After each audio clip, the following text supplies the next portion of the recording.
Hello guys, good morning!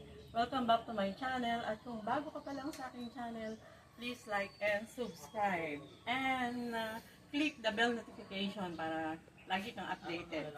So ngayon, maggagawa tayo ng calamansi juice. Ito ang aking magiging future business.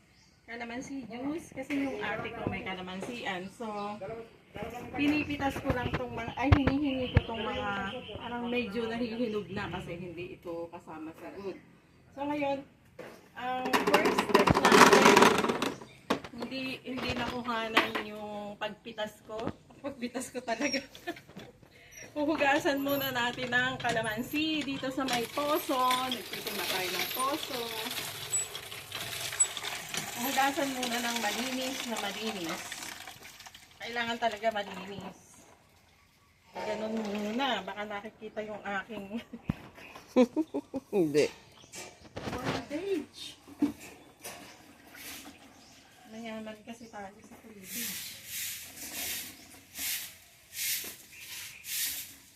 So, huhugasan natin mabuti ang kalamansi. Ayan, malinaw na malinaw yung pinaghugasan para sigurado tayong malinis. 2 times ko hinuhugasan. Nahugasan ko na kanina ng 1 time. So, tara na. Magpiga na tayo. Maano pa yung aming simento. So, eto naka-ready na yung pigaan. Nagpipiga na kasi yung sister ko. Naka-ready na, may salaan. Nakasukat. Sukat na sukat siya sa dun sa ano. Para siguradong malinis. Walang papasok na dumi. So, maghihiwa muna tayo. Hiwa sa isa lang para isang pigaan lang siya. Hindi sa gitna ang piga. Ngayon, magpipiga na tayo. Mabilis ang piga para makarami. Ganyan ako magpiga ng kalamansi. Kaya tapos ka agad. Nakatabi na rin yung basurahan. Para diretso. Mabilis ko lang siyang natapos. Yung sister ko kanina, isang kamay. Nagbibideo kasi. Nagbibideo daw kasi siya.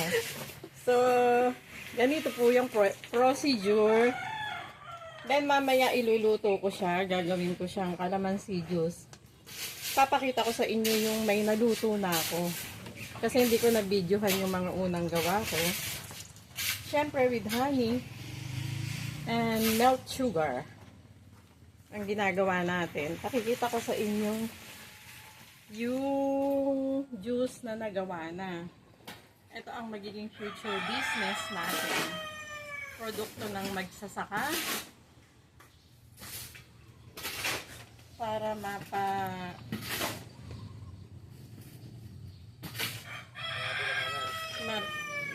mabili yung mga nasasayang na kalamansi. Kasi ito hindi nila ito nabibenta for good. Minsan tinatapon lang nila yan.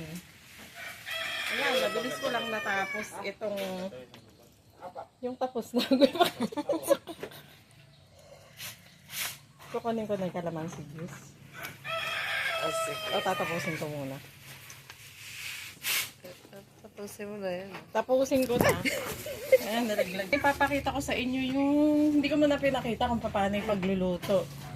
Papakita ko sa inyo yung calamansi na ready na. Ito ay pure. It's not ready to drink. Etong isang ganito, makakatimpla ka ng 10 bottle din na ganito. So, siguro mga ilang pitchel. Ilang ml? 200 ml. 200 ml.